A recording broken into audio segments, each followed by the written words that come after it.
everybody's got your food and ready to start, we'll start.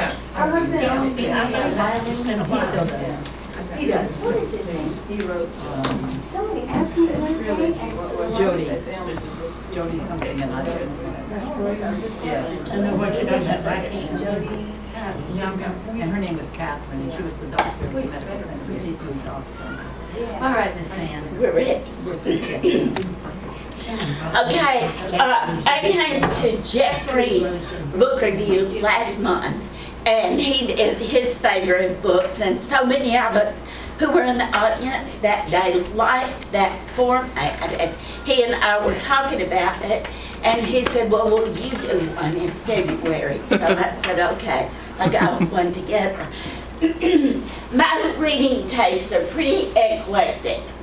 About the only thing I don't enjoy reading is nonfiction, but I like pretty much all kinds of fiction. I like comedies, I like mysteries, that's my favorite genre. And I also like some horror stories. But I'm to the point at my age now, I can't read those horror stories right before I go to bed. If I do, I have horrendous dreams. I had a terrible dream last night. Somebody was holding me hostage and I couldn't get away from him. So I woke up this morning exhausted. Anyway, I also like series types of books. And some of my favorite series are the Southern Sisters series by Anna George. And those are comedies. They're mysteries, but they're also funny. I think there's 9 books in that series, and I've read them all. There won't be any more because Aunt George has died. Those books are set in Birmingham, Alabama, which made them more, I could relate to them because I knew some of the places there. I also like the Lutheran Ladies Circle books, and those are by Chris Noer. And the first couple of those books were really funny, but the last 2 were more serious, so I guess she kind of changed horses there. Then I like the Longmire series by Craig Johnson. There are 13 of those, and I've read them all. If you like the TV show Longmire, you should really read the books, because the books are way better than the TV show.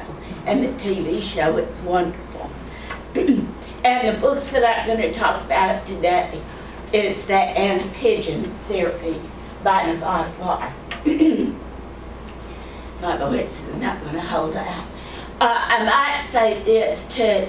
I like authors that I have some kind of connection with. Like I like L. Sidney Fisher. She's done some book reviews here before. She writes ghost stories. And I like her because she was one of my drama students when I coached drama at AHS. And it's nice to see your kids grow up and do something in art. I love Sam Haskell's book lessons I learned from my mother, because Sammy was one of my drama kids when I taught school in Amory. And I like Nevada Barr because we got to meet her once. She came to ICC and did a lecture one night. And my Madison got to hang around with her and kind of escort her around that night. Had goofy pictures made with her, not that kind of stuff. So I just liked her. I liked her personality. And this is what she looks like.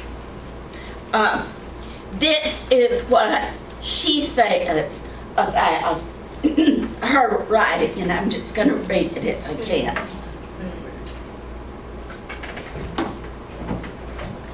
I met Anna Pigeon in Guadalupe Mountains National Park in Texas the summer of 1990.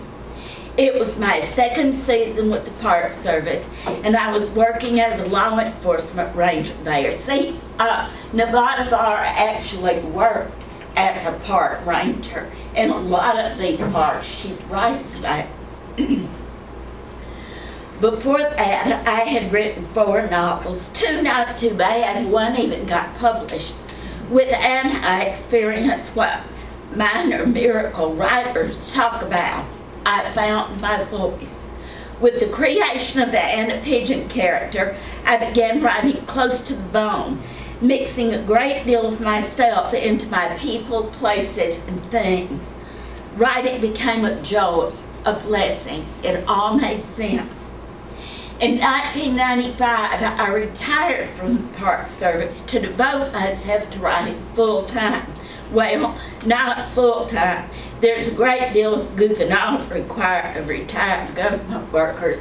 Somebody asked her that night she spoke at ICC, "What's your writing schedule?" She said, "Well, I'd like to say I get up early every morning and I go to my computer and I start to write." That's really not true. I get up, might dig around until about lunch, and then I might get ready to start writing. Since then, I have written books about parks from California to Florida and had a grand time doing it. Anna and I have aged and changed along the way. Excuse me. In the beginning, we were very alike, but the evolution of the soul of a character and that of a person cannot be controlled with any great precision. Now Anna is her own woman, but still, when I write her, I have that hardwired connection that keeps her alive for me and, one hopes, for those who read my books.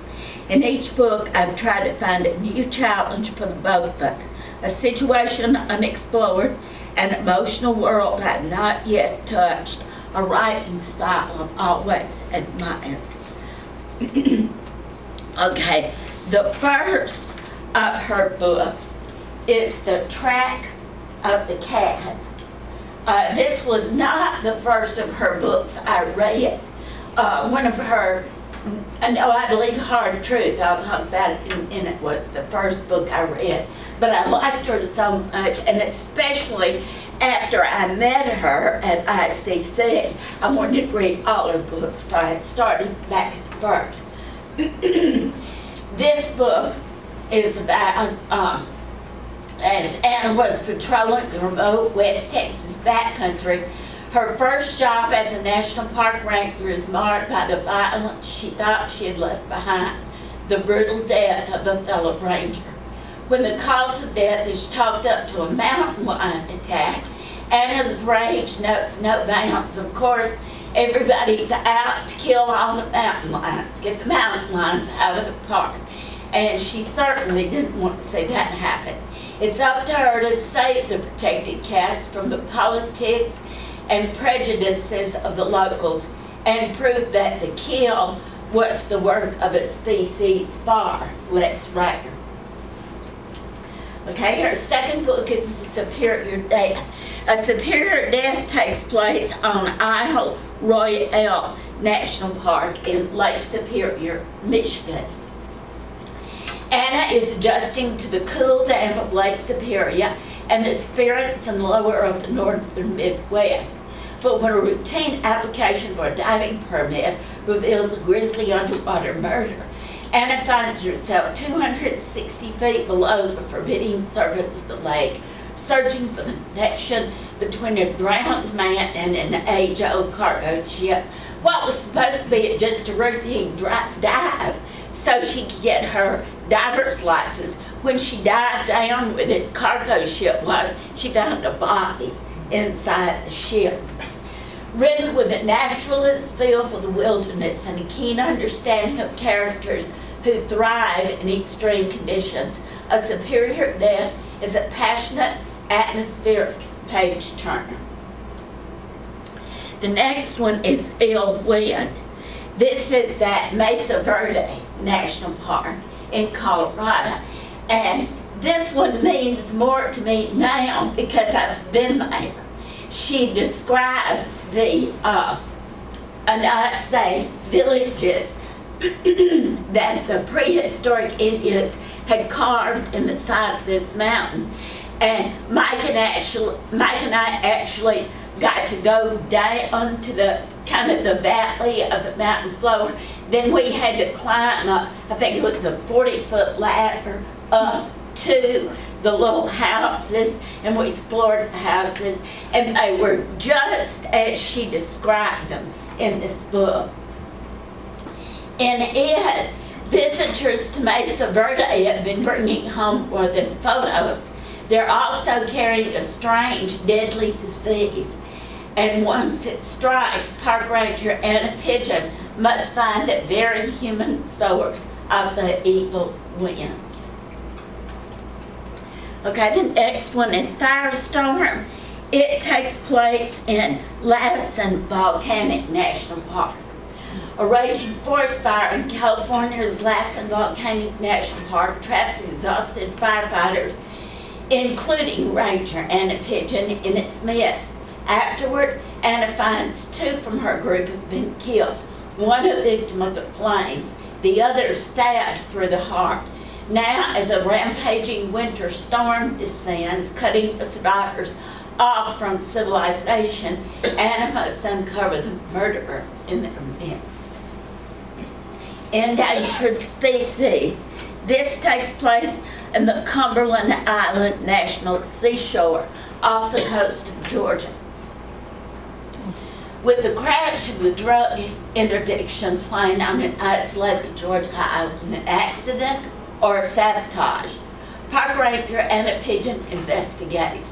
Though the experts are called in to evaluate the crash, Anna can't let the investigation